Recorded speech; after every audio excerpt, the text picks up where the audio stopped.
Hello everyone. तो कैसे हैं आप लोग?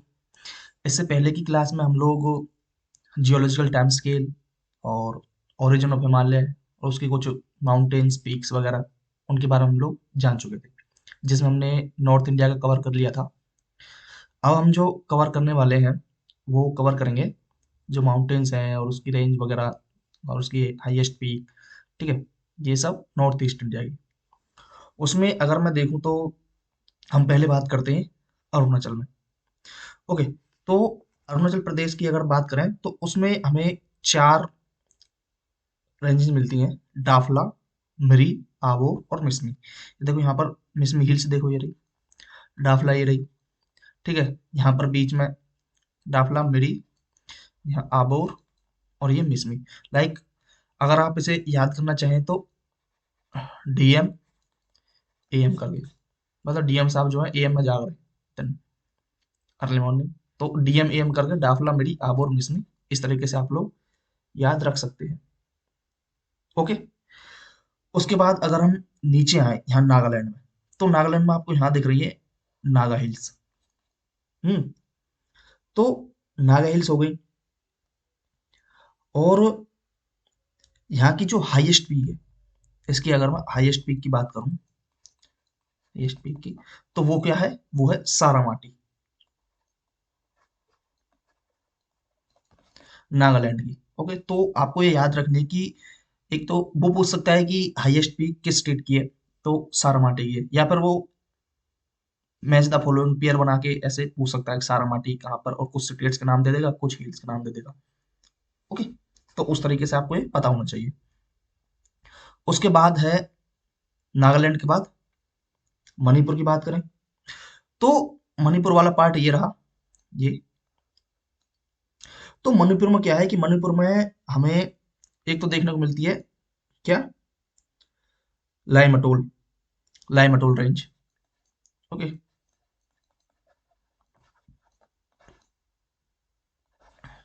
लाइमटोल रेंज है।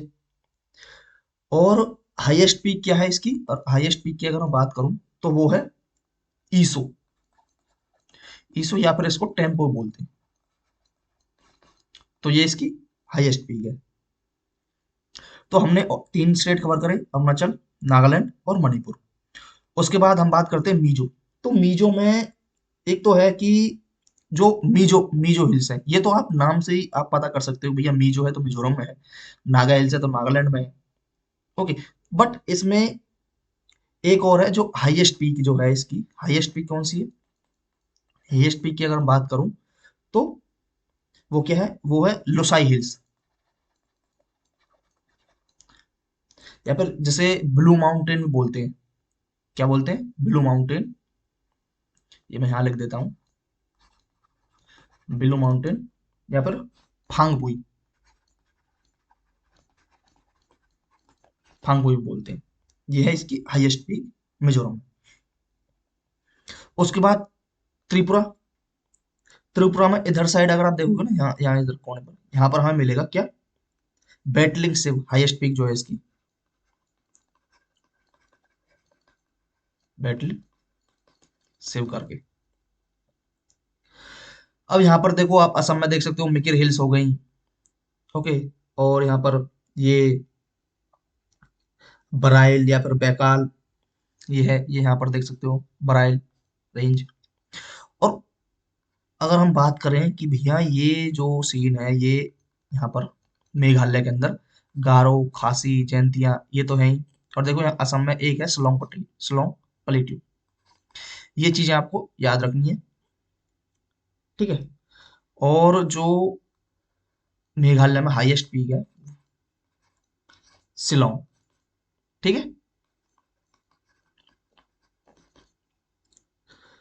ये मैंने आपको इसके बारे में बता दिया कि कौन कौन सी रेंज है और क्या क्या उनकी हाईएस्ट पीक है, वो सब चीजें। आप चाहे तो एक ऐसे मैप लेके इस तरीके का, तो आप यहाँ से देख सकते हो। देखो, डाफला, मेरी, आबो, मिसमी, यहाँ नागा, और हाईएस्ट पीक जो है सारामाटी, नागालैंड की। मणिपुर में, मणिपुर में अगर आप देखोगे तो लाइमटोल। ठीक है, और हाईएस्ट पीक जो है वो ईसो या फिर टेम्पो। उसके बाद मिजोरम में मिजो और लुसाई हिल्स, लुसाई या फिर फांगपुई या फिर जैसे ब्लू माउंटेन बोलते हैं, ब्लू माउंटेन। और ऐसे ही यहाँ पर ये रहा त्रिपुरा, त्रिपुरा में बैटलिंग सिप, बैटलिंग सिप। ये रहा मेघालय, गारो खासी जयंतियाँ। और यहाँ असम में जाफरी हो गई, बराइल रेंज हो गई, ओके, मिकिर हो गई। तो यहाँ आप इस तरीके से डिनोट कर सकते हो या फिर अपना मैप में इंडिकेट कर सकते हो। ओके। उसके बाद एक चीज और है जो मुझे बतानी है आपको कि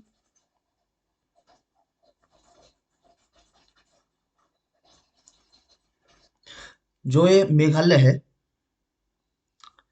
ये रहा मेघालय, ये क्या है कि पार्ट है ये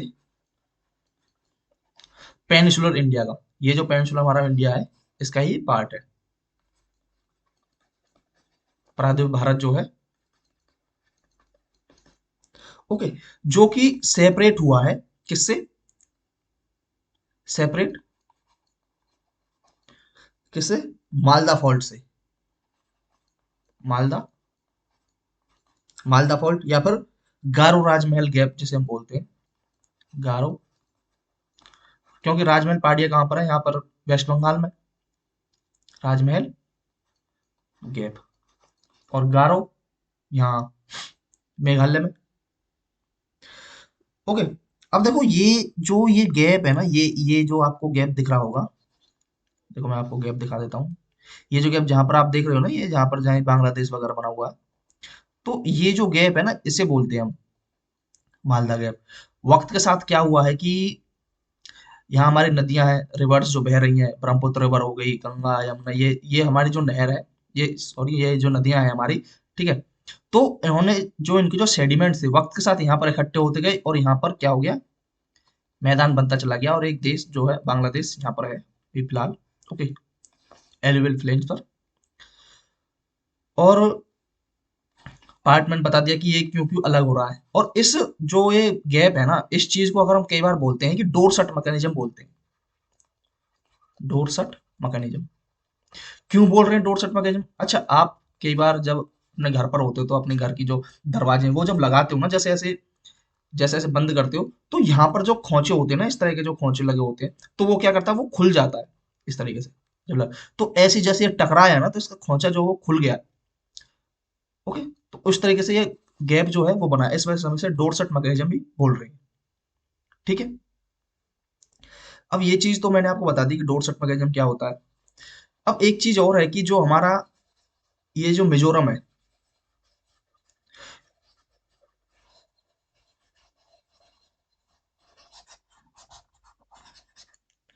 ये अगर मैं मिजोरम की बात करूं, ये जो मिजोरम वाला पार्ट है ये रहा, इसे क्या बोल रहे हैं हम, इसे एक तरह से मोलासिस बेसिन भी बोलते हैं। मोलासिस बेसिन, हो सकता है क्वेश्चन में पूछ दे कि मोलासिस बेसिन किसे, तो मिजोरम को क्यों बोल रहे हैं, क्योंकि ये सॉफ्ट अनकंसोलिडेटेड डिपॉजिट से बना हुआ है। सॉफ्ट डिपॉजिट जो है, अनकंसोलिडेटेड डिपॉजिट्स जो होते हैं, तो उनसे बना हुआ है, सॉफ्ट वालों से, सॉफ्ट डिपॉजिट जो है, इस वजह से हम इसे मोलासिस बेसिन भी बोल रहे हैं। ठीक है।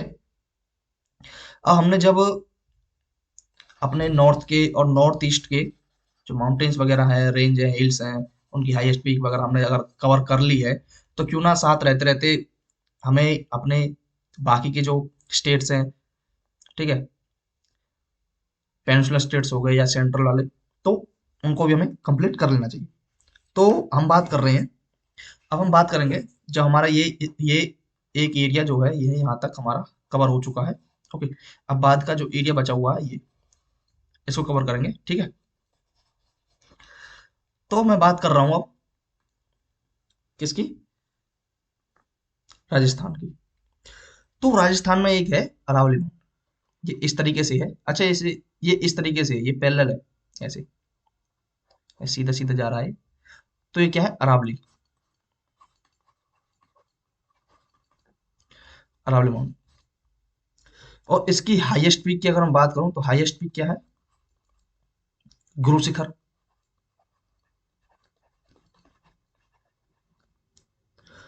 कितना मीटर? 1722 मीटर। ओके। तो ये हमारे राजस्थान की बात हो गई। उसके बाद अगर हम बात करते हैं एमपी की। एमपी में क्या है? एमपी में हमें एक तो विंध्याचल देखने को मिलेगी, ये इस तरीके से, और ये है सतपुड़ा। तो अगर हम देखा जाए तो इन्हें बोलते हैं ब्लॉक माउंटेन्स। और अगर विंध्याचल और सतपुड़ा की बात चल रही है तो विंध्याचल का जो ईस्टर्न मोस्ट पॉइंट है जो उसे बोल रहे हैं उसे कैमूर।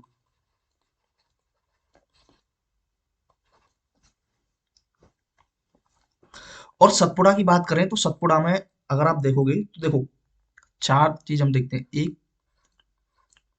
ये जो पार्ट है, ये जो ईस्ट वाला है, ये क्या है? ये है मैकाल श्रेणी, मैकाल रेंज। हाईएस्ट पीक इसकी, मैकाल रेंज की हाईएस्ट पीक की बात करें तो वो है अमरकंटक। अमरकंटक, जहां से नर्मदा रिवर निकलती है, नर्मदा। और अगर मैं ये बात करूं सेकंड, तो ये क्या है? ये है महादेव, महादेव रेंज। इसकी अगर मैं हाईएस्ट पीक की बात करूं तो वो क्या है? वो है धूपगढ़। और ये जो धूपगढ़ जो है ना, वो पूरे एमपी की हाईएस्ट पीक है। और यहाँ पर सनसेट पॉइंट भी है जिसे हम बोलते हैं। उसके बाद ये है, ये क्या है? ये है ग्वालीगढ़, ग्वालीगढ़। और ये वाला जो पार्ट, ये क्या है? ये है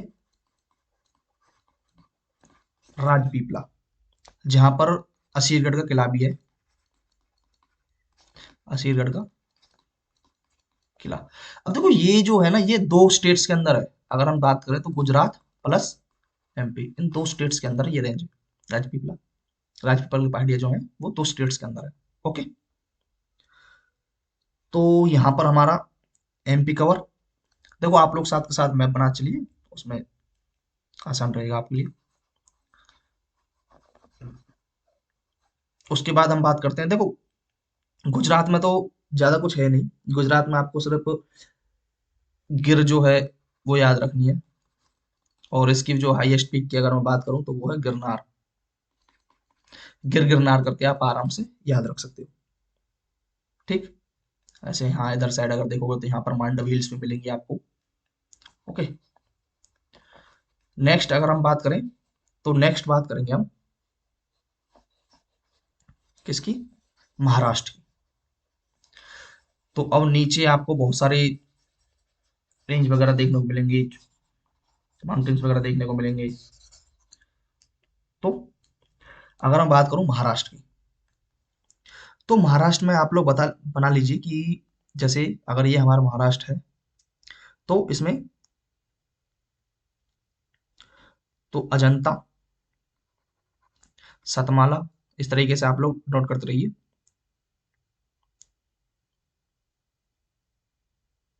हरिश्चंद्र, महाबलेश्वर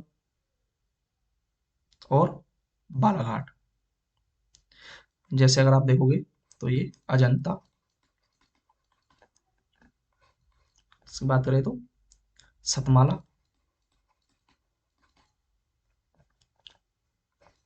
हरिश्चंद्र, महाबलेश्वर। हम एक बार और इन्हें पढ़ेंगे जब हम रिवर्स वगैरह पढ़ेंगे ना, तो कौन सी रिवर कहाँ से निकल रही है। जैसे कृष्णा रिवर है, कृष्णा जो हमारी रिवर है वो महाबलेश्वर से निकलती है। ओके। और यहाँ पर है ये बालाघाट। ओके। तो हरिश्चंद्र जो इसमें हाईएस्ट पीक है क्या? कलसुबाई। तो ये हमारी होगी किसकी? महाराष्ट्र। महाराष्ट्र के बाद अगर हम बात करें नीचे बढ़ते हैं तो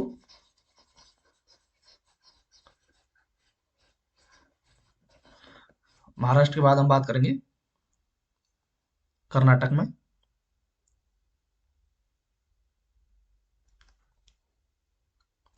तो यहाँ पर हम तीन रेंजेस के बारे में पढ़ेंगे, जैसे देखो बाबोदन, कुद्रेमुख और ब्रह्मगिरी। जैसे ये है बाबोदन हिल्स और कुद्रेमुख, और ये है ब्रह्मगिरी। जैसे कावेरी रिवर निकलती है ब्रह्मगिरी से, तो बाबाबुदन हिल्स में ही कर्नाटक की हाईएस्ट पीक मिलती है। कौन सी? मुल्यानगिरी। मुल्यानगिरी। ओके। उसके बाद हम बात करते हैं केरल में। तो केरल में अगर आप देखोगे ना, केरल के अंदर तो केरल में तीन रेंज लाइक नीलगिरी, अन्नामलाई और कार्डनम। जिसमें अगर हम बात करेंगे, जैसे देखो ये है नीलगिरी, ठीक, और ये है इस तरीके से अन्नामलाई, और यहाँ अगर देखो बिल्कुल इधर ये है कार्डमम। क्यों? देखो ये जो नीलगिरी है, ये जो ये क्या है नीलगिरी, अगर मैं बात करूं तो ये तीन स्टेट्स में है, कर्नाटक, केरल और तमिलनाडु। और अन्नामलाई, अब देखो इसकी जो नीलगिरी की जो हाईएस्ट पीक है, तो वो कहां पर है? वो यहाँ है, तमिलनाडु में है हाईएस्ट पीक, जिसे हम बोलते हैं दोड़ा बेट्टा। हाईएस्ट पीक क्या है? दोड़ा बेट्टा। तमिलनाडु में जैसे हाईएस्ट पीक वो क्या है? दोड़ा बेट्टा। सेम ऐसे ही अगर मैं ये जो रेंज है, नीलगिरी के बाद कौन सी बताई थी मैंने? नीलगिरी के बाद अन्नामलाई। तो इसकी जो रेंज हाईएस्ट पीक है ये केरल में है, वो क्या है? अन्नाईमुड़ी। तो ऐसी अगर आपको पूछ दे कि भैया पूरे पेनिनसुलर इंडिया की सबसे हाईएस्ट पीक कौन सी, तो वो अन्नाईमुड़ी है। मतलब प्रायद्वीप भारत की सबसे ऊंची चोटी, नो, अन्नाईमुड़ी, वो केरल में है। और उसके बाद आती है ये जो सबसे नीचे है, ये क्या है? कार्डमम। Cardamom hills. अब आप याद कैसे करोगे? जैसे इस तरीके से याद कर सकते हो ना, करके कि ना, नीलगिरी, अन्नामलाई और कार्डमम। ठीक है। मुल्यानगिरी, ये देखो यहाँ पर कर्नाटक में देखोगे तो हाईएस्ट पीक मुल्यानगिरी। या पर अगर याद रखनी है तो बाबूदान, कुद्रेमुखी, ब्रह्मगिरी। तो बी के बी करके आप याद रख सकते हो, या पर नाक करके याद रख सकते हो आप केरल वाली को। ओके। अब हम आगे बढ़ते हैं, हम बात करेंगे तमिलनाडु वाली, तमिलनाडु की हिल्स की। कौन कौन सी हैं उसमें, हाईएस्ट क्या है? अगर मैं तमिलनाडु की बात करूं, यहाँ पर तमिलनाडु, तो इसमें अगर हम बात करते हैं तो सबसे पहले हम बात करते हैं जावड़ी। जैसे मतलब आप देखो खुद याद रख सकते हो, जावड़ी, फिर जिंजी, फिर है सेवराय, पंचमलाई, फिर सिरुमलाई, पालनी, वर्षानंद और अगस्त्यमलाई। हाईएस्ट पीक मैंने आपको बताई दी थी, डोडा बेट्टा। तो ये हमारी कहाँ की? तमिलनाडु की है। उसके बाद हम बात करते हैं आंध्र प्रदेश की। आंध्र प्रदेश में अगर आप देखोगे ना, तो सबसे पहले जब हम बात करते हैं तो सबसे पहले बात करते हैं हम ऊपर की साइड, जैसे नल्लामाला की। नल्लामाला हिल्स हो गई, फिर उसके बाद पालकोंडा हो गया, ठीक है, फिर उसके बाद पालकोंडा के बाद वेलकोंडा, और सबसे बाद में ये है कौन सी? शेषाचलम। और अगर यहाँ की हाईएस्ट पीक की बात करूं, तो हाईएस्ट पीक कौन सी है? इसमें आंध्र प्रदेश के अंदर वो है अरोरा कोंडा। अरोरा कोंडा। ओके। तो ये हमारी आंध्र प्रदेश की हो गई।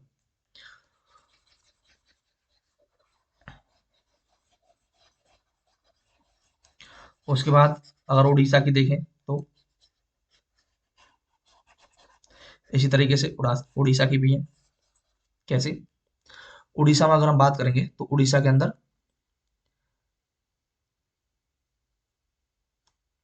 कौन कौन सी हैं, जैसे अगर बात करें गरजाट, ठीक है,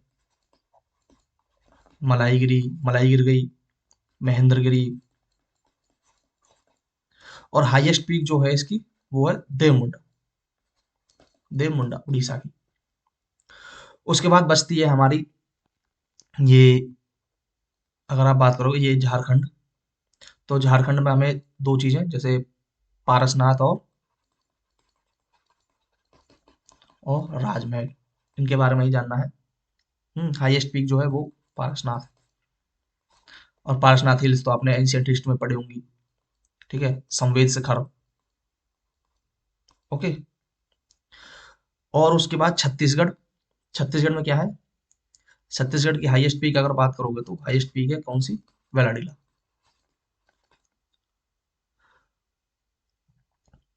रामगढ़ के बारे में पढ़ना आपको, रामगढ़ हिल्स। यही सब चीजें हैं, बाकी सब हमारे जो जितनी भी हमें बात करनी थी हिल्स के बारे में, उनके पीक्स के बारे में, माउंटेन्स के बारे में, तो वो फिनिश हो गया यहाँ पर। ओके।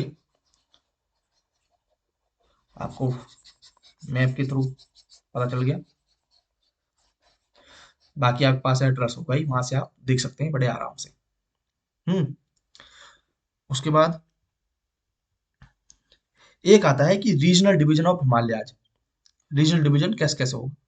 अब देखो, रीजनल डिवीजन जो है वो हम करते हैं नदियों के बेस पर, रिवर्स के बेस पर, कि जो रिवर है, जैसे मतलब दो रिवर है हमारी, तो उनके बीच में एक हिमालय का पार्ट है। फिर नेक्स्ट टू रिवर है, उनके बीच में हिमालय का कोई पार्ट है। जैसे मतलब अगर बात करें तो यहाँ से जो इंडस रिवर बह रही है, इंडस रिवर और ये सतलुज रिवर जो है, इनके बीच में क्या है? पंजाब हिमालय है। फिर सतलुज और काली रिवर, ये काली रिवर जो रही उसके बीच में क्या है? ये है कुमायूं हिमालय है। और फिर काली और तिस्ता रिवर के बीच नेपाल हिमालय, और तिस्ता और ये है ब्रह्मपुत्र रिवर, इसके बीच में क्या है? असम हिमालय।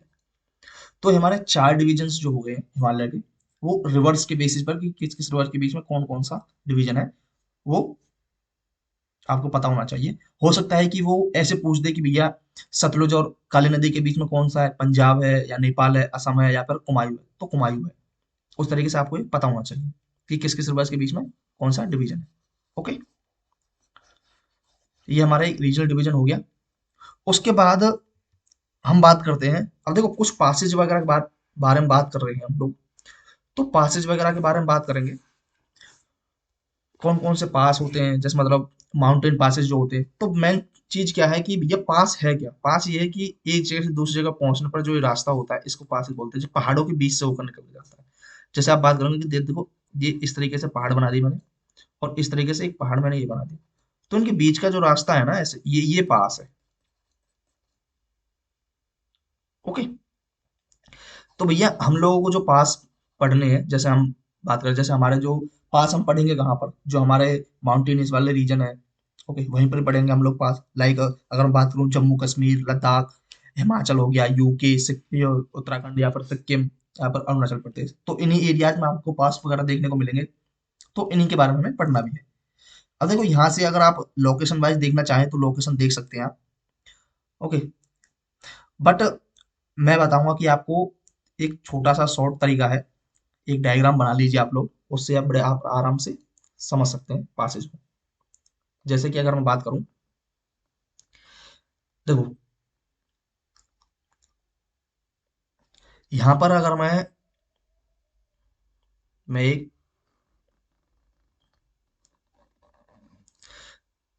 इस तरीके से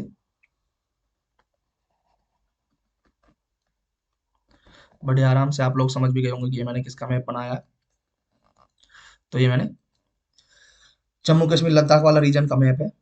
तो इसमें आप अंदर से अगर आप देखोगे तो देखो, मैं आपको कुछ चीजें पॉइंट्स बता देता हूँ। जैसे देखो यहाँ पर अगर मैं श्रीनगर को मान लूँ, यहाँ कारगिल को, ओके, यहाँ लेह, यहाँ ये नुब्रा वैली, उसके बाद अगर ये जम्मू कश्मीर, जम्मू सॉरी, और ये कश्मीर वैली, और यहाँ पर ये हो गया गिलगिट।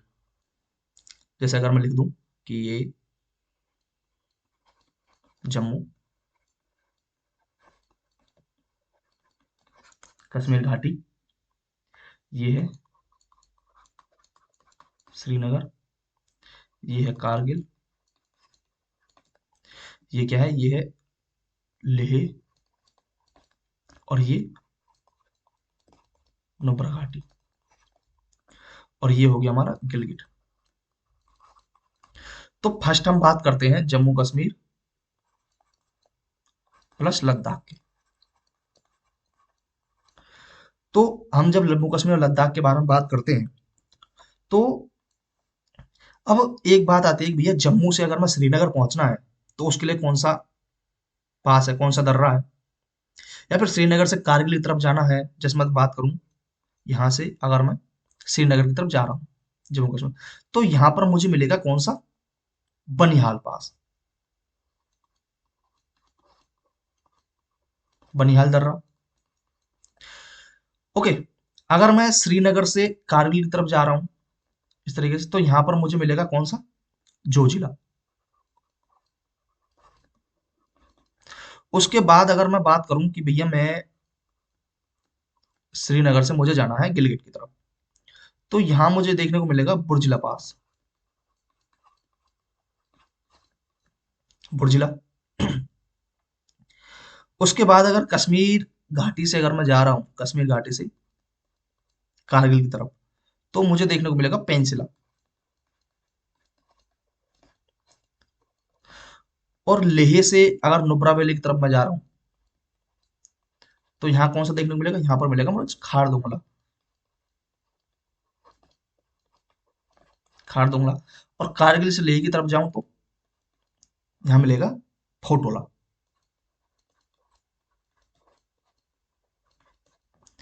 अब भैया ये पासेस तो हमें बता दिए, बट ये याद कैसे होंगे। देखो आप बड़े आराम से याद रख सकते हो कि भैया केवल देखो, इसमें मैं एक चीज बता दूं कि जो बनिहाल दर्रा है ना, ये बनिहाल दर्रा सिर्फ ये अकेला ही जम्मू कश्मीर में है, बाकी सभी लद्दाख में है। ओके, बाकी सभी लद्दाख में है। अब आप कैसे याद रखोगे, जैसे देखो जम्मू से अगर मुझे श्रीनगर जाना है, तो भैया बनिहाल दर्रा, ये तो आप आराम से याद रख सकते हो, भैया बनिहाल दर्रा है जम्मू कश्मीर से श्रीनगर की तरफ। कश्मीर वैली है भाई, कश्मीर घाटी है, तो वहां से जा रहा हूं मैं कारगिल, तो भैया पेंसिला, मतलब अब भाई कारगिल की तरफ जा रहे हो तो मतलब कुछ ना कुछ सामान लेके जा रहे हो, बम हथियार वगैरह, जैसे आर्मी वगैरह जाते हैं तो उनसे आ याद रख सकते हो कि पेंसिल की तरह दिखने वाले जो बंदूकें हैं, तो पेंसिला। कारगिल में जा रहा हूँ कहाँ से, कश्मीर घाटी से। घाटी पर मुझे अच्छी चीजें नहीं मिली, कारगिल में जाऊंगा, वो तरीके से याद रख सकते हो। श्रीनगर से कारगिल जा रहे हैं, जोजिला सुरंग, जो जोजिला दर्रा है वो, या फिर जैसे मतलब ये है कारगिल से लेह की तरफ, नहीं भैया मुझे तो फोटो अच्छे नहीं आ रहे कारगिल में, मैं तो लेह जाऊंगा, लेह लद्दाख में वहां फोटो अच्छे आएंगे, तो कारगिल से लेह की तरफ फोटो ला। ओके, लेह से नुब्रा वैली घाटी है, घाटी की तरफ जाओगे तो आपको खड्डे वगैरह उस तरीके से आप याद रख सकते हो कि भैया खड्डे मिलेंगे, मुझे खार दूंगा। तो एक तरीका होता है, आप याद रख सकते हो बड़े आराम से। गिलगित की तरफ जाओगे तो बुर्जिला, ये सारी चीजें आप याद रख सकते हो। तो अब मुझे कुछ चीजें और बतानी है इसमें, जैसे कि अब भाई ये तो हमारे अंदर ही अंदर हो गए, क्या कुछ ऐसे भी पासेज हैं जो मतलब जो हमारे जो अदर कंट्री हैं, लाइक अफगानिस्तान की तरफ या फिर पाकिस्तान की तरफ या फिर चाइना की तरफ, तो वो मतलब वहां से हम जा सकते हैं उन दर्रों के थ्रू, तो क्या ऐसे भी हैं, या कोई ट्राई जंक्शन पर भी है, तो हाँ भैया ऐसा भी है जो तीन देशों को जोड़ता है, तो हाँ बिल्कुल है। अब देखो हम बात करेंगे यहाँ पर, इधर साइड अगर देखोगे, एक यहाँ पर, इधर साइड दो, एक ये हो गया। ओके, हम बात कर रहे हैं भैया मिंटा का भी, मिंटा का पास, यहाँ है ये अगिल, अगिल पास, और ये है काराकोरम, काराकोरम तो आपने रेंज भी पढ़ी है। अब भैया ये जो मिंटा का है ये, इसे बोलते हैं हम क्या, ट्राई जंक्शन। भैया ट्राई जंक्शन क्यों बोल रहे हैं, क्योंकि ये भैया इंडिया, अफगानिस्तान और चाइना, तीन देशों को जोड़ रहा है। और अघिल और काराकोरम जो है ये दोनों सिर्फ किसको, इंडिया प्लस चाइना को बस। तो हो सकता है कि वो इस तरीके से पूछ दे कि भैया अघिल पास जो है उसे हम ट्राई जंक्शन बोल रहे हैं, तो नहीं भैया मिंटा का है ट्राई जंक्शन वाला। तो ये आपको पता होना चाहिए कौन सा ट्राई जंक्शन वाला है। उसके बाद कुछ और है, जैसे कि आप यहाँ पर बात करोगे, ये क्या है, ये है लनकला। फिर उसके बाद छंगला, और उसके बाद इधर साइड देखोगे तो यहाँ पर इमिसला, इमिसला पास, ये तिब्बत से कनेक्ट करते हैं। ठीक है, तो ये हमने कुछ पासेस के बारे में बात की यहाँ पर। उसके बाद हम बात करते हैं भैया किसकी, अब हम बात कर लेते हैं हिमाचल वाले में। हिमाचल वाले में कौन कौन से हैं, तो हिमाचल वाले एरिया को अगर आप देखोगे ना कुछ इस तरीके से, इस तरीके से जब वो कुछ ऐसा ही, मतलब यहाँ से थोड़ा कर करके इस तरीके से कुछ ऐसा ही मैप उसका दिखता है। तो यहाँ पर अगर आप देखोगे तो एक पॉइंट अगर हम यहाँ हाई करें, ये क्या है, ये है मनाली। ज्यादातर जो पूछा जाता है मनाली से लेह की तरफ अगर जा रहे हो, तो मनाली से लेह मैंने आपको बताया था, तो मनाली से लेह आप कैसे कैसे जाओगे, जैसे देखो ये जो है। और फिर एक यहाँ पर है क्या, लाहौल स्पीति, L&S। तो भैया पहली बात तो ये है कि एक निकलता है यहाँ रोहतांग पास। अब आप आगे पढ़ोगे भी जब मैं रिवर्स बताऊंगा कि रोहतांग से ओरिजिन होता है भैया, दो रिवर रावी और ब्यास निकलती हैं। फिर उसके बाद इधर साइड हम पढ़ते हैं किसकी, बड़ा लाचला पास। अब ऐसे ही बड़ा लाचला से चिनाब रिवर निकलती है। और ये जो है लाहौल स्पीति तक अगर अगर हमें जाना है तो किस दर्रे से होकर जाएंगे, वो जाएंगे कुंजुम से, कुंजुम पास। तो ये तीन पासेज हमें ऐसे पढ़ रहे हैं। सेम ऐसे ही इधर साइड अगर आप देखोगे ना, यहाँ यहाँ हिमाचल के इधर साइड, तो यहाँ क्या है, यहाँ सिपकिला पास। जैसे सतलुज नदी जो हमारे निकल कर आती है वो इसी के पास से होकर निकलती है, इसके अंदर से नहीं, इसके पास से होकर निकलती है। ओके, तो ये हमारे कुछ हिमाचल के थे। उसके बाद अगर मैं यूके की बात करूं, यूके यूनाइटेड किंगडम नहीं भाई, यूके बोले तो उत्तराखंड। तो कुछ इसके पास इसके बारे में, जैसे मतलब हम थोड़ा सा डायग्राम की अगर हम बात करें तो इस तरीके से, अच्छा नहीं बना होगा भैया, बट जैसा बना है काम चला लीजिए बस। तो हम बात करते हैं इधर साइड, जैसे थंगला, हम्म, मानाल, नीति और लिपुलेख दर्रा।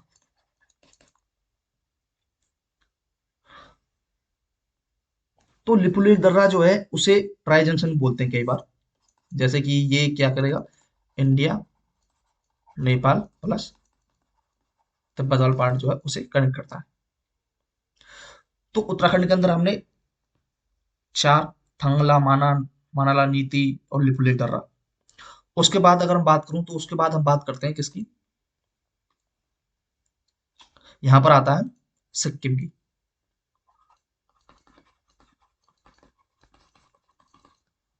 अगर सिक्किम के अंदर जैसे देखो इस तरीके से आप बना सकते हो, ये तो बड़ा ही इजी लग रहा होगा आपको।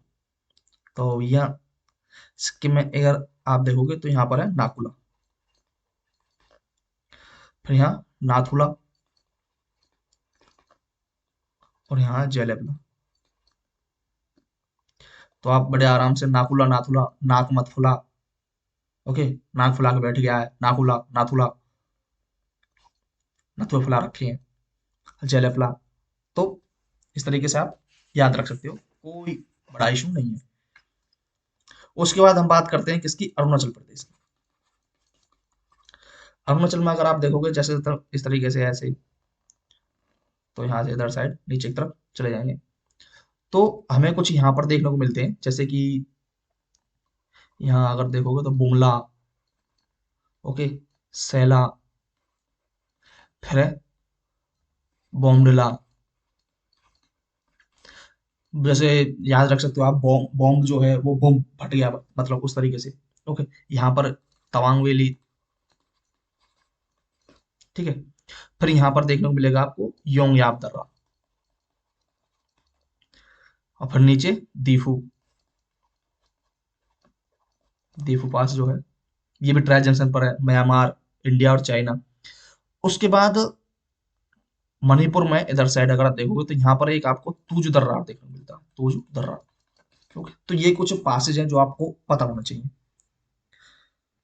हालांकि अगर बताने के लिए कुछ मतलब साउथ इंडिया के पासेज भी हैं, जैसे राजस्थान की तरफ बात करोगे या महाराष्ट्र की तरफ, तो उसमें भी है कुछ पासेज। चलो जब हम बात कर ही रहे हैं तो उनमें भी फिनिश ही कर चलते हैं। ओके, तो जैसे देखो अरुणाचल प्रदेश में मैंने आपको बताया बुमला, बॉमडिला, सेला, जोंगयाप, दीफू, तूजुदर्रा। उसके बाद अगर आप बात करोगे तो जैसे कि अगर मैं राजस्थान के अंदर बात करूं, तो राजस्थान के अंदर है कौन सा, हल्दी घाटी पास। हल्दी घाटी है किस किस के बीच, राजसमंद टू पाली के बीच में है, नियर उदयपुर के पास। उसके बाद हम महाराष्ट्र की बात करें तो महाराष्ट्र में है भैया, आप बहुत बार सुनते हो थालघाट, भोरघाट, पालघाट, है, तो वही थाल, भोर और पालघाट। थालघाट से अगर आप देखोगे तो मुंबई से नासिक तक उसको कनेक्ट करता है, मुंबई से नासिक को। और भोरघाट जो है मुंबई को पुणे से। और जो पालघाट है, ये पालघाट वाला दर्रा जो है वो कोयम्बटूर। ओके, जैसे कि ये पालघाट वाला है केरल से तमिलनाडु को कनेक्ट करता है, जैसे नीलगिरी से अन्नामलाई तक, नीलगिरी से अन्नामलाई तक, ये सारी चीजें आप याद रख सकते हो। तो हमारे पासेज वगैरह जो है वो कंप्लीट होते हैं यहाँ पर, फिनिश। जैसे आप अगर यहाँ पर देखोगे, देखो यहाँ पर यही वो सब उनके थोड़ी लोकेशंस वगैरह दिखा रखी हैं यहाँ पर मैप में, कि कहाँ कहाँ पर है। ये देखो मैंने आपको काराकोरम पास जो मैंने आपको बताया था कि उस पर जिस तरीके से यही सारी चीजें इसमें बताई हुई हैं। खारदोंगला ट्राई जंक्शन की बात की थी मैंने, जैसे मिंटा का है जैसे बिल्कुल वहीं पर है। ओके, बड़ा लाचला पास हो गया, सबकिला, मानसला। तो ये वही सारे पासेज हैं जो हम ऑलरेडी कवर कर चुके हैं। अब अगर हमें जो कवर करना है, हम बात करेंगे कि भैया कुछ रीजन्स हैं, जैसे मतलब इंडो गंगेटिक ब्रह्मपुत्र प्लेन के अंदर, जैसे हम बहुत बार सुनते हैं भैया ये भावर, तराई, बांगर, खादर। भैया यहाँ पर तो हमें उपजाऊ मिट्टी देखने को मिल रही है। ये भावर क्या है, ये बांगर क्या है, ठीक है, ये खादर क्या है, यहाँ पर तो हमें कुछ अच्छे से दिख ही नहीं रहा है। ओके, तो ये सारी चीजें हमें पढ़नी है। तो इसमें कैसे कैसे किस तरीके से ये सारी चीजें पढ़नी है, तो उस पर बात करेंगे हम लोग। जैसे कि सबसे पहले हम बात करेंगे भावर पर। ओके, तो यहाँ पर आपको दो चित्र दिख रहे होंगे। तो भावर में क्या है, जैसे देखो ये भावर वाला एरिया है, ये मैं आपको अगर बताऊं, जैसे देखो भावर में क्या होता है कि ये अगर यहाँ का माउंटेन है ना, ये अगर मैं शिवालिक रेंज बता रहा हूँ, तो ये बिल्कुल इसके पैरेलल वाला हिस्सा होता है। इसके शिवालिक रेंज तो इसके पैरेलल है बिल्कुल। ओके, मतलब शिवालिक की ढाल पर गुटिका वगैरह, मतलब जलोढ़ पंख वगैरह जो होते हैं, तो उसका वो निर्माण करती है यहाँ पर। ये है, इसे भावर बोलते हैं, भावर पट्टी जो है। क्या होता है कि यहाँ पर जब नदी वगैरह जो आती है तो वो एकदम विलुप्त हो जाती है। कैसे हो जाती है, क्योंकि भैया जब नदी जो विपर्जन वगैरह जो हो रहा है, तो यहाँ पर बड़े बड़े पत्थर वगैरह जो दिख रहे हैं, तो क्या होता है कि नदी इसके नीचे नीचे नीचे बह रही है। ऐसा नहीं है कि बह नहीं रही, नीचे नीचे बह रही है, ऊपर हमें पत्थर पत्थर दिखाई दे रहे हैं। ओके, तो ऐसा लगता है कि नदी यहाँ पर है ही नहीं, एक तरह से विलुप्त जैसा हो गई है। अब जब ऐसा एरिया है, क्या हम यहाँ पर खेती कर सकते हैं, तो भैया खेती नहीं हो सकती यहाँ पर। अगर अब मान के चलो जब यहाँ पर अगर कोई पेड़ पौधा होगा भी, जनरली पेड़ पौधों को ऊपर ही ऊपर पानी मिल जाता है, ज्यादा जड़ें उनकी गहरी नहीं होती। बट इस एरिया में जो हमें पौधे वगैरह जो मिलेंगे, ठीक है, उनकी जड़ें क्या होंगी, वो लंबी होंगी। क्यों? क्योंकि भैया उन्हें चाहिए पानी, और पानी की खोज में वो नीचे बढ़ती ही चली जाती है, बढ़ती ही चली जाती है। तो यहाँ पर हमें जो एरिया, जो इनकी रूट्स वगैरह मिलेंगी, वो लंबी मिलेंगी। ओके। ये जो है, ये 4D प्लेन्स है। लाइक ये जब इंडियन प्लेट जब नीचे धस गई थी, तो उसकी वजह से जो ये एरिया है ना, ये बिल्कुल नीचे की तरफ धसा हुआ, तो जो गड्ढा बना हुआ है ना, ये अवसादों से भर गया था। तो वहीं पर है ये सारी चीजें, वहीं पर बन रही हैं। ओके। अब देखो, जैसे मैं आपको बताऊं, ये देखो यहाँ पर आप देखोगे ना भाबर के बारे में, तो नैरो पोरस और नॉर्दर्न मोस्ट स्ट्रेच है इंडो-गंगेटिक प्लेन का, जैसे east west direction along the foothills, जैसे मैंने बताया था कि इसके पैरेलल चल रही है, जैसे शिवालिक की। पेबल्स, पत्थर्स वगैरह, रॉक डेब्रिस भी वहां पर मिलेंगे ह्यूज अमाउंट पर। और जो स्ट्रीम्स है, नदी वगैरह है, वो डिसअपीयर हो गई है, जो यहाँ पर भाबर एरिया में पहुंच जाती है, बिकॉज ऑफ दियर पोरोसिटी। और जो नैरो इन द ईस्ट, और यहाँ पर not suitable for agriculture, only big trees with long roots. मैंने आपको बताया कि लंबी जड़ें मिलेंगी इस बेल्ट में। उसके बाद हम बात करते हैं किसकी, भारत का ट्राई वाला रीजन जो है। ट्राई वाला रीजन में क्या है कि भैया, यहाँ पर क्या है कि जो अंडरग्राउंड स्ट्रीम्स है, लाइक जो भावर बेल्ट में जो नदियां, हमारी जो सरिताएं जो थी, वो अगर हमें डिसअपीयर हो गई थी, जो हमें दिख नहीं रही है, वो वापस से रीमर्ज हो गई है, मतलब दिखना शुरू हो गई।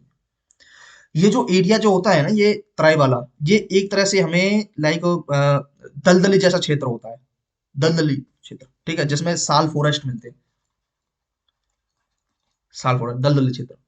यहाँ पर वेजिटेशन हमें देखने को मिल सकती है, कोई दिक्कत नहीं है, जैसे स्वैम्पी कंडीशंस वगैरह हमें देखने को मिलती है, जैसे पानी में फॉरेस्ट वगैरह जो होते हैं, तो ऐसी कंडीशन में देखने को मिलती है। Agriculture land which gives good crops like sugar cane, rice, wheat. Okay. तो ये सारी चीजें। उसके बाद हमें दो वर्ड्स और हमने देखे थे, लाइक भांगर और खादर। अच्छा, भांगर की भांगर की अगर हम बात करें, तो भैया वो क्या है भांगर?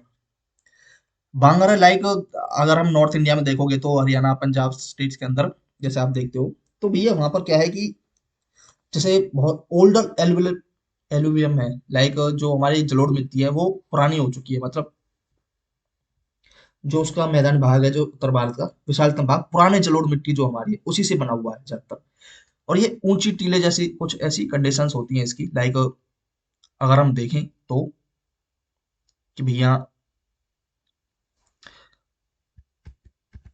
जैसे आप देखोगे, जैसे कि forming terraces higher than the flood plains, जहां पर अगर ये जो हमारी नदियां आ रही हैं, जैसे ये नदी वगैरह है, थोड़ा बहुत ऊंचा होगा, बट ये जो बांगर वगैरह, ये बहुत ज्यादा ऊंचा होता है, जहां तक पानी जो है ये पहुंच ही नहीं पाता भाई।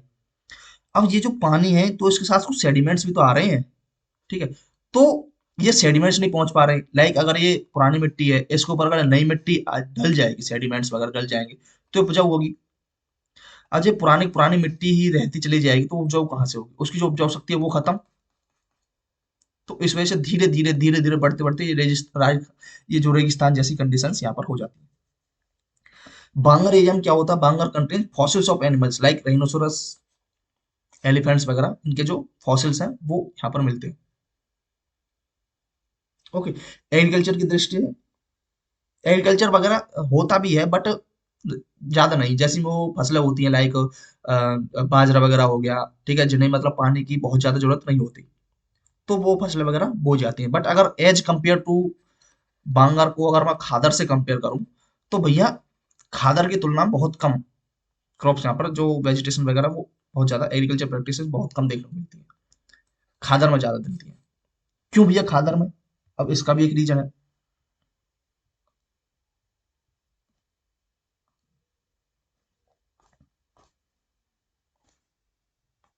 तो हमने बात की कि भैया वहां पर वेजिटेशन और एग्रीकल्चर प्रैक्टिसेस ज्यादा देखने को मिलती है खादर में, एज कम्पेयर टू बांगर। क्यों? ये भी तो एक रीजन है, कि भैया ये भी तो एक क्वेश्चन है कि भैया क्यों ज्यादा मिलती है। देखो, मेन चीज क्या है, मैंने आपको बताया था कि जैसे सरिता बह रही है, हमारी नदी जो बह रही है, इसके लेवल पर जो मिट्टी है, अगर मान चलो ये यहाँ पे फैलाएगी, यहाँ पे फैलाएगी, जो सेडिमेंट्स वगैरह है, तो यहाँ की जो मिट्टी है हर बार न्यू होती जा रही है, मतलब पुराने नीचे दब रही है और न्यू ऊपर आ रही है, तो इसकी उपजाऊ शक्ति जो है वो बहुत ज्यादा है। ठीक है, जबकि जो बांगर था उसमें ऐसा नहीं था, उसमें न्यू सॉइल आए ही नहीं। ओके, तो यहाँ पर यही दिखाया गया है, newer alluvial and forms the floodplains along the river banks. और सबसे ज्यादा फर्टाइल होती है सॉइल्स ऑफ गंगेज, रेया कलर। ओके,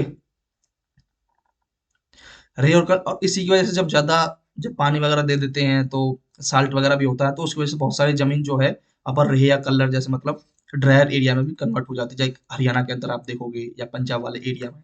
ठीक है, ज्यादा पानी की वजह से तो ये सारी चीजें भी हो जाती है। ओके, इंक्रीज इन इरिगेशन की वजह से जो कैपिलरी रिएक्शन होता है, कैपिलरी एक्शन जो होता है वो साल्ट को सरफेस पर ले आता है। ओके, तो जैसे मतलब, और अगर जब ये सैलिनिटी बढ़ जाती है तो उसे दूर करने के लिए जिंक वगैरह डाला जाता है, आपने पढ़ा होगा एनवायरनमेंट के अंदर भी। तो यहाँ पर ये खादर है। तो हमारे बांगर, तो हमने ये बांगर, भावर, तराई, बांगर और खादर, ये चार चीजें देख ली, मैदान जो होते हैं। तो मैदानों में क्या क्या चीजें हैं। उसके बाद अगर हम बात करूं उसके बाद अगर हम बात करते हैं regional division of great plains. हमारे जो प्लेन्स है उनका रीजनल डिवीजन अगर मैं देखें तो भैया, जैसे देखो ये है, लाइक भैया सिंध सागर दोआब। अब भैया कैसे देख रहे हैं, जैसे प्लेन्स के आधार पर, प्लेन्स प्लेन्स ये कौन सा प्लेन है, ये कौन सा प्लेन, मतलब जो मैदान वगैरह है ये कौन सा है। जैसे कुछ दोआब वगैरह बने हुए हैं रिवर्स के बीच में। ओके, तो वो कौन कौन से हैं, किस तरीके के हैं, तो उन पर हमें बात करनी है। ठीक है, तो किस किस रिवर के बीच में कौन कौन से हैं, तो वो हमें पता होना चाहिए। तो कौन कौन से हैं, जैसे हमने सिंध सागर दोआब, जैसे मतलब अगर आप देखोगे तो जैसे इंडस, जैसे हमारी इंडस रिवर है, जो सिंधु रिवर हो गई, या फिर एक झेलम रिवर है। सिंधु और झेलम के बीच अगर देखोगे तो हमें जच दोआब। देखो ये तो सिंध सागर दोआब वाला तो है ही, ये जो सिंध सागर है ये तो है ही, यहाँ पर जो हमें देखने को मिल रहा है। ओके, ये रहा सिंध सागर। ओके, ये तो है ही, ये देखो। अगर मैं बात करूं कि सिंधु और झेलम के बीच, सिंधु और झेलम के बीच हमें कौन सा देखने मिलेगा, सिंधु और झेलम, या कि इंडस और झेलम रिवर के बीच हमें मिल गया सिंध सागर। ये यहाँ पर सिंधु रिवर है और ये यहाँ पर झेलम रिवर है, इनके बीच। अब उसके बाद है झेलम और चेनाब रिवर। ये देखो ये चेनाब है, आप देख सकते हो, देखो मैं आपको देखो, ये झेलम हो गई और ये चेनाब रिवर जो है, तो इनके बीच क्या है, इनके बीच है जच दोआब। ऐसे ही चिनाब और रावी के बीच, चिनाब और रावी रिवर के बीच रचना दोआब, रेचना दोआब। ऐसे ही रावी और व्यास के बीच बारी दोआब, और व्यास और अगर सतलुज के बीच देखोगे तो बिष्ट दोआब। अब इनको याद करने का तरीका क्या है, अब देखो सिंधु, सिंधु रिवर, सिंधु और उसके बाद झेलम, सिंधु और रेवन के बीच सिंधु दोआब, सिंधु तो सिंधु हो गया। अब फिर झेलम है और चेनाब है, झेलम और चेनाब, देखो झेलम का जे ई ले लो दो शब्द, और चेनाब का सी एच ले लो, जच दोआब बन गया झेलम और चेनाब। ऐसे ही चेनाब और रावी, रावी के बीच रचना, चेनाब रचना रावी। ऐसे ही रावी और व्यास के बीच भारी दोआब, बी और आर, रचना और वो मतलब रावी और व्यास। ऐसे ही बिस्ट सतलुज, एस टी और व्यास बी। तो उस तरीके से आप इसे आराम से याद रख सकते हो। ओके, तो ये हमारा कुछ डिवीजन था प्लेन्स का, है regional division of great plains. उसके बाद क्या है, उसके बाद अब प्लेट्यूज वगैरह के बारे में बात करनी है। तो भैया कौन कौन से प्लेटू हैं, क्या क्या है, तो ये सब चीजें हमें याद करनी है। जैसे मतलब प्लेटूज के बारे में कुछ दिया गया है, जैसे कुछ इंफॉर्मेशन वगैरह, लाइक रफली triangular in shape, base constitution with southern edge of the great plains of north India. Total area जो है, अगर इनकी बात करें टोटल एरिया की, जैसे मतलब टोटल एरिया देख सकते हो आप, 16 lakh square kilometre. Average height अगर देखोगे तो प्लेट्यू की और माउंटेन्स में डिफरेंस यही है कि प्लेट्यू जो है ऊपर की जो सरफेस होती है ना उसकी, वो एकदम फ्लैट होती है प्लेट्यू की, जबकि जो माउंटेन जो होता है उसकी चोंच वगैरह निकली हुई होती है और उनकी हाइट ज्यादा होती है, और जो ये प्लेट्यू है पठार जो है इनकी हाइट कम होती है। आप खुद देखो कि 600 से 900 मीटर दिखा रखा है अब सी लेवल। ठीक। और पठार के बारे में एक चीज और बोली जाती है कि भैया ये जो है ये हाईली हाईली स्टेबल ब्लॉक होते हैं, मतलब स्टेबल होते हैं, एक तरह से स्थिर होते हैं सबसे ज्यादा आर्कियन नीस और सिस्ट रॉक सिस्टम से। अब मैंने आपको बताया आर्कियन नीस और सिस्ट सिस्टम, जो कि हमारा जो बेसमेंट कॉम्प्लेक्स जो बना हुआ है, मतलब आग्नेय चट्टानें जो होती हैं। ठीक है। तो ये सारी चीजें इसमें दी हुई है। और इसके बारे में ये है कि पेनिनसुलर जो हमारा प्लेट्यू है, वो क्या है, one of the oldest land form of the earth का सबसे पुराना। आप खुद देखो सबसे पुरानी जो बनी हुई आर के नीस और सिस्ट चट्टाने हैं, जिनसे हमारा बेसमेंट कॉम्प्लेक्स जो हमारा बना हुआ है। ओके। तो इस वजह से वो ओल्डेस्ट लैंड फॉर्म है। जब हमने पढ़ा था स्टार्टिंग में, जो ग्राफ देखा था, क्रोनोस्ट्रेटोग्राफिक चार्ट, उसके बाद अगर बात करें, देखो यहाँ पर हम अभी कुछ पठार्स के बारे में, प्लेट्यूज के बारे में बात करेंगे। ओके। मैं आपको एक मैप भी दिखाऊंगा जिसमें आप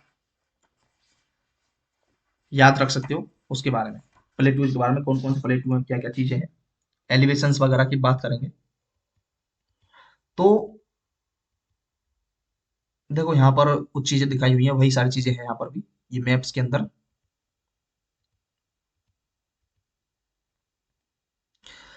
तो देखो, इनमें छोटी छोटी थोड़ी थोड़ी सी चीजें उनके बारे में, जैसे मरवाड़, जैसे मेवाड़ प्लेट्यू हो गया, मेवाड़ प्लेट्यू, सेंट्रल वाला मालवा, बुंदेलखंड, बघेलखंड, हजारीबाग, रांची, छोटा नागपुर, दक्कन, कर्नाटक, तेलंगाना, दंडकारण्य, कार्बी एंगलोंग। तो यही सारी चीजें इन, ये जो पठार है हमारे प्लेटू हैं, उनके बारे में थोड़ी थोड़ी चीजें यहाँ पर दी हुई हैं। जैसे मेवाड़ प्लेटू के बारे में देख सकते हो, Banas river along with tributary, ठीक है, ट्रिब्यूटरीज ऑरिजिनेशन अरावली रिवर या फिर चंबल रिवर। तो ये सारी चीजें में थोड़ी थोड़ी सी चीजें कितने ऊपर है, तो वो सारी चीजें आपको याद रखनी नहीं है वैसे भी। ठीक है, हमें जो याद रखना है वो याद रखने कौन कौन से पठार कहाँ पर है, अगर हम रीजन्स के हिसाब से देखें। अब आप खुद देखिए यहाँ पर।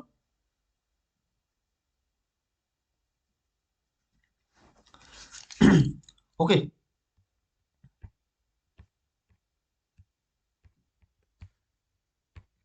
जैसे आप यहाँ पर एक लोकेशन वगैरह देख रहे होंगे, ठीक है, मैप में, जैसे कि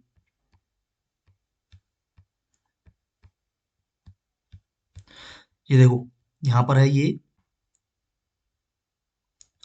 मालवा पठार, ऐसे सेम ये बुंदेलखंड, ये बघेलखंड, दक्कन वाला आपने देखा, ये कर्नाटक प्लेटू कर्नाटक के अंदर है, ये तेलंगाना पठार। सेम ऐसे दंडकारण्य, अच्छा ये दंडकारण्य कहाँ पर है, दंडकारण्य पठार, ये तेलंगाना और, ये देखो यहाँ तेलंगाना और आंध्र प्रदेश वाला जो एरिया है, छत्तीसगढ़ से ऊपर थोड़ा सा, यहाँ पर हमें आपको मिलेगा छत्तीसगढ़ वाला पार्ट। ओके। छत्तीसगढ़ और उड़ीसा के वहां पर नजदीक, तीनों एरियाज के अंदर। और ये जो है शिलोंग, आप देख सकते हो, शिलोंग प्लेटू, ये छोटा नागपुर। इसी के अंदर अगर देखा जाएगा तो छोटा नागपुर के अंदर अगर ऊपर वाला पार्ट है, ऊपर ऊपर ऊपर उधर साइड, तो ऊपर वाला पार्ट को क्या बोलेंगे, हजारीबाग का पठार, और नीचे वाला पार्ट जो है वो है रांची वाला। सेम वही सारी चीजें हैं जो कि हमें यहाँ पर, वही सारी चीजें यहाँ पर दिखाई हुई हैं जो लिखा हुआ है, कौन कौन सी रिवर हैं, क्या चीजें हैं, तो वो सब है। मेघालय पठार के बारे में, दक्कन पठार, महाराष्ट्र प्लेट्यू, कर्नाटक प्लेट्यू। तो इतना ज्यादा इसके बारे में जानना है नहीं, बस आपको लोकेशंस वगैरह वो पता होनी चाहिए, कहाँ पर है कहाँ पर नहीं है। ठीक है, विंध्यन सतपुड़ा, ये सब हम देख चुके पहले ही। ओके। उसके बाद सिग्निफिकेंस देख लो, सिग्निफिकेंस क्या है हमारा, जो ये मतलब पेनिनसुलर प्लेटू है, जो इसका सिग्निफिकेंस क्या है, क्योंकि यहाँ पर जैसे अगर आप देखोगे तो ह्यूज डिपॉजिट्स वगैरह हमें देखने को मिलते हैं। ह्यूज डिपॉजिट्स है, iron, manganese, copper, bauxite, chromium, Bika, gold. 98% जो है गोंडवाना कोल डिपॉजिट जो है वो हमें यहीं से मिलता है, पेनिनसुलर प्लेट्यू से। और ये रिजर्व, लार्जेस्ट रिजर्व है इसका, स्लेट, सेल, सैंडस्टोन, मार्बल्स वगैरह जो है, मार्बल पत्थर जो आपने देखा होगा। ठीक है। फिर फर्टाइल ब्लैक लावा सॉइल है जिसका यूज किया जाता है कॉटन ग्रोइंग करने में। ओके। फिर प्लांटेशन क्रॉप्स वगैरह like T, coffee, rubber etcetera. Okay. और अलग अलग टाइप्स के फॉरेस्ट जो प्रोवाइड करते हैं large variety of forest product, अलग अलग प्रोडक्ट्स वगैरह हमें मिलते हैं यहाँ पर। हम्म। और फिर रिवर्स वगैरह ओरिजिनेट हो रही हैं जो वेस्टर्न घाट से, इलेक्ट्रिसिटी बनाने में, हाइड्रो इलेक्ट्रिसिटी जो है, ठीक है, जल विद्युत बनाने में, इरिगेशन में, एग्रीकल्चर क्रॉप्स के अंदर, वो सारी चीजें हमें यहाँ से देखने को मिलती है। ये इस तरह का एक इसका सिग्निफिकेंस है। फिर कुछ रिसोर्ट्स वगैरह भी हैं, हिल स्टोर जैसे मतलब घूमने के लिए जाते हैं तो कहाँ कहाँ पर है उसके रिसोर्ट्स के बारे में भी ये जाना चाहता है। तो ये सारी चीजें हमने देखी है। उसके बाद एक चीज और है इसमें, जैसे कि मैं एलिवेशन की बात करूं, एक जनरल एलिवेशन अगर बात करूं तो एलिवेशन कहाँ पर है प्लेटू का,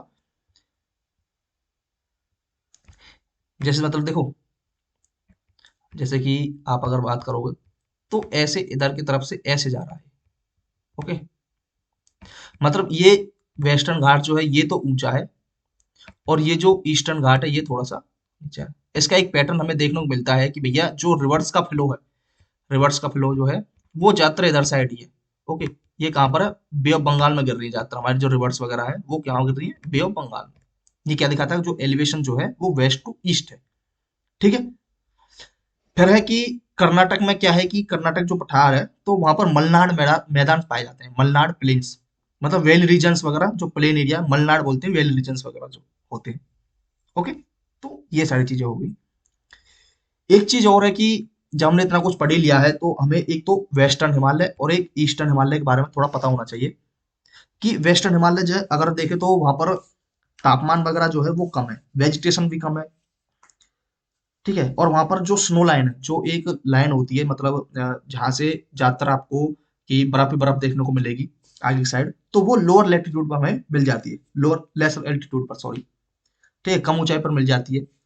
जबकि ईस्ट हिमालय में वो ज्यादा ऊंचाई पर मिलेगी क्योंकि वो ईस्टर्न हिमालय जो है वो हमारा भूमध्य रेखा जो है उसके निकट है।